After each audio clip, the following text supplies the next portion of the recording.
Faire bouger les choses, s'opposer aux diktats, ce n'est pas facile. Toujours populaire, qui dérange d'un côté quand ça arrange et arrange d'un côté quand ça dérange. Les grandes gueules sur Espace. Votre vitamine matinale dont on ne peut plus se passer. Dire tout haut ce qu'on pense tout bas. C'est ça. Les grandes gueules. Merci à Alassane Diallo, à la régie, aux frères Sidibé, mesdames et messieurs. Merci à Sano du côté de la régie. Bienvenue si c'est maintenant que vous le faites sur Espace TV dans la deuxième partie de cette émission. Évidemment, à la une, il faut le rappeler, c'est officiel. Les Guinéens sont appelés donc aux urnes le 16 février 2020 pour renouveler donc leur parlement. Dans un décret pris hier lundi, dans la soirée, le chef de l'État a entériné donc la proposition de date faite quelques jours plus tôt par la CENI en convoquant le corps électoral pour la tenue donc des élections législatives, il faut le rappeler, était censé avoir lieu donc au plus tard en 2018. Désormais, le compte à rebours est engagé en vue de cet autre rendez-vous électoral majeur avant une présidentielle attendue donc en fin de l'année 2020. Le chef de l'État, le président Condé, le décret du chef de l'État est-il conforme à la loi? Nous essayons de comprendre ce matin dans notre émission Les GG comment y réagit-on dans les états-majors politiques. Qu'en dit la CENI? Nous essayons d'en savoir un peu plus ce matin, mesdames et messieurs. Avant la pause, Aliou Condé, l'UFDG, était en direct. Nous allons essayer de le rejoindre dans un instant. Un peu plus tard, monsieur Amadou Damaro Camara, il faut le rappeler, il est du RPG Arc-en-Ciel. Lui aussi, il va intervenir chez nous ce matin dans notre émission Les GG sur Radio Espace Guinée. Un coup d'œil sur les réactions des auditeurs. Voilà, sur le 657 39 13 13. Nous allons y aller avec ce premier message qui nous parvient à l'instant T. Bonjour les grandes gueules, bonjour à toute l'équipe. Le corps électoral est convoqué. Mais c'est les opposants qui savent s'ils vont continuer à marcher et manifester ou s'ils vont préparer donc les élections. En attendant, nous occupons la forêt sans aucun partage. Plus de temps à perdre, c'est le terrain qui commande. Bonne journée depuis Zérékoré. C'est Afamoussa Makadiabi qui nous envoie ce message. On reste toujours avec ces RPGistes. Mohamed Fofana aussi sur la plateforme, le 657 39 13 13. Mohamed Fofana aussi qui nous écrit ce matin. Bonjour les GG. Fama a convoqué le corps électoral. Maintenant, c'est lui qui pense que c'est le corps de Samori Touré qui a convoqué, libre à lui. Le plus important est que les Guinéens s'apprêtent donc à se rendre dans les urnes le 16 février 2020. Ce combat est surtout pas le combat du FNDC, que les partis politiques évitent d'utiliser l'image du FNDC pour faire la campagne. Le peuple de Guinée reste debout et prêt à défendre donc son intégrité. C'est Mohamed Fofana du côté des RPG Arc-en-Ciel qui nous envoie ce message. Maintenant du côté du PADES, je sais qu'il va avoir le sourire ce matin, ce jeune, parce qu'il est téméraire. C'est Big Up Kaba qui nous écrit. Bonjour les GG, bonjour à toute l'équipe.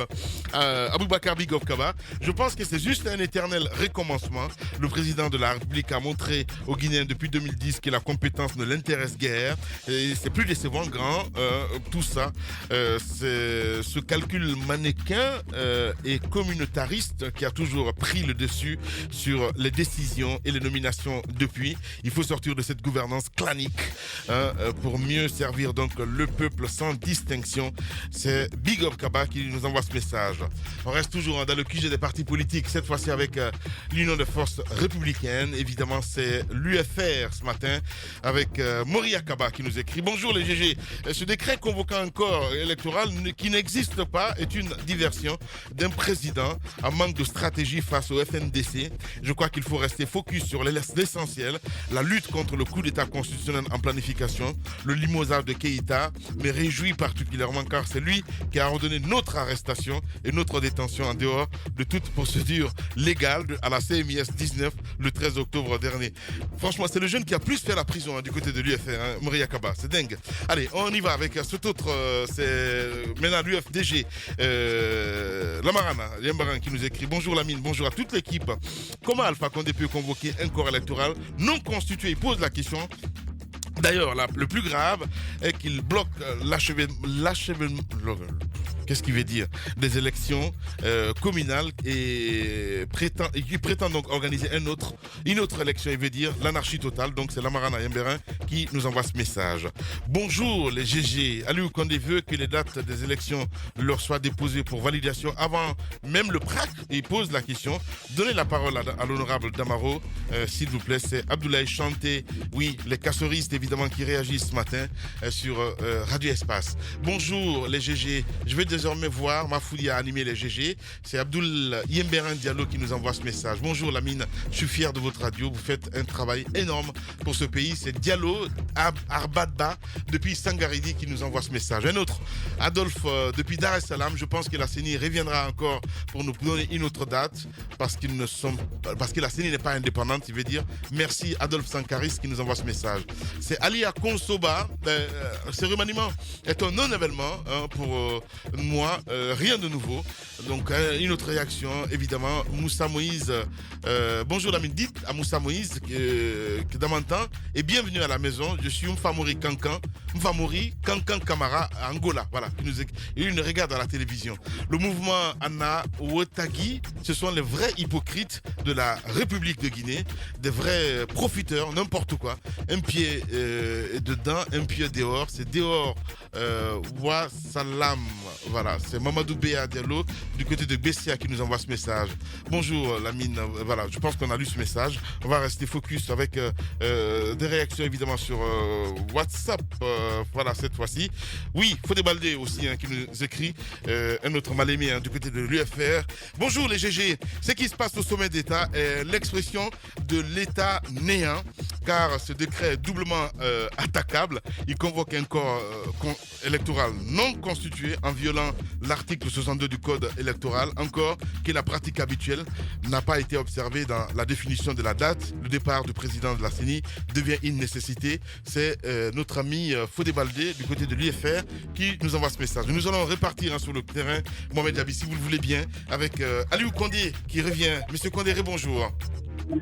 Oui, bonjour. Voilà, allez-y mon cher Kamba. Alors justement, avant la pause, Monsieur Condé, on parlait de cet avis que vous étiez en train d'émettre. Et la question finalement, c'était de savoir, est-ce qu'il dispose une disposition légale, par exemple, qui contraigne la CENI à vous contacter, à prendre attache avec vous pour valider une date qui est normalement établie techniquement?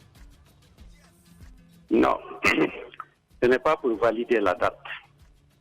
C'est pour valider le délai d'exécution des tâches. Et comme je vous le dis, ça fait jurisprudence. La CENI est une OGE, une structure de gestion des élections. C'est ça la CENI. C'est un OGE. On est bien d'accord avec vous. Mais à l'intérieur de la CENI, il y a des ressources techniques. Il y a des ressources techniques qui proviennent à la fois de l'opposition, de la mouvance, mais également du gouvernement, qui table et qui définit un chronogramme au terme duquel une date est proposée. Est-ce que, encore une fois, parce que vous parlez de jurisprudence, est-ce que cette habitude de la consultation n'est pas un problème par rapport au respect de la loi? Elle n'est pas un problème, parce qu'à partir du moment où la CENI organise des élections ou des acteurs, c'est tout à fait normal qu'on soit ensemble dans les préparations, chacun jouant le rôle qui est le sien. Et c'est ça, nous ne jouerons jamais le rôle de la CENI. Mais il est certain que quand ils prennent des décisions, c'est comme la dernière fois, c'est oui, les critiques qu'on a faites par rapport au processus. Donc aujourd'hui, un corps électoral qui n'est pas constitué, qui n'est pas connu, qui est convoqué. Que voulez-vous qu'on dise par rapport à ça? Alors, si nous vous écoutons très bien, peut-être que vous êtes en train d'avancer ce qu'on a reproché le plus souvent à la classe politique guinéenne, c'est-à-dire on privilégie le consensus sur tout à la loi. Parce que si vous voulez que le chronogramme vous soit soumis pour que vous vous entendiez sur le délai d'exécution des activités qui vont être menées par la CENI, et c'est cette CENI qui a choisi sa date. Donc, vous n'avez pas à vous en faire parce que vos tâches dans ce processus, c'est préparer vos élections politiquement pour participer et vous rassurer que tout se passe correctement. Non, ce n'est pas la compréhension de la classe politique. Quand on dit organisation des élections, ceux pour lesquels les parties prenantes aux élections et ceux qui les organisent doivent toujours être au même diapason. Ça, c'est une obligation. C'est l'harmonie qui va être créée là, qui permettra d'aller à des élections dont les résultats pourraient être acceptés par tous. De tout temps, on a travaillé comme ça. C'est ça la CENI. Si on a mis les Sénégalais, sinon il y avait qu'à donner à l'administration, elle fait ce qu'elle veut. Mais pourtant, puisqu'on sait qu'au niveau de l'administration, il n'y avait pas cette objectivité, en Afrique, on a créé le CENI et le Sénat que vous connaissez. Bien. Ouais, finalement, M. Condé, face à ce constat, parce que vous êtes mis devant un fait accompli, vous avez l'intime conviction que ce décret n'est pas légal et il cache donc des calculs politiques. Qu'allez-vous faire, vous, de l'UFDG, de l'opposition, on va dire républicaine, la classe retrouver. Qu'est-ce que vous allez faire? Est-ce que vous allez rejeter cette date? Je ne peux pas vous dire ce qu'on va faire à date. Aujourd'hui, je ne peux pas vous dire, mais je sais que la classe politique va se retrouver et va en discuter. Ouais. Et à partir du moment où la position des politiques sera connue. Mais aujourd'hui, à ce stade, je ne peux que rappeler les incohérences que nous avons constatées là-dedans, la surprise de voir un décret qui passe maintenant alors qu'on n'a même pas vu le chronogramme, on ne sait pas ce qui est en train de se faire. Ouais. Vous prenez un cas, vous avez un cas spécifique. Nous sommes en quel mois? Nous sommes au mois de novembre. Ouais. Alors que la période de révision ordinaire est faite d'octobre à décembre. Vous parlez d'exceptionnel, c'est lorsque l'ordinaire n'est pas possible, mais on est dans la période ordinaire Ouais. de révision, on ne la fait pas. Bien. On comprend tout le temps. On a tout un fichier à reconstruire. On ne sait pas si les recommandations de l'audit ont été prises en compte ou pas. Il faut qu'on voit dans le chronogramme si ces recommandations sont prises en compte, traduit des faits. Bien. Si on ne voit pas le chronogramme, comment voulez-vous qu'on se prononce?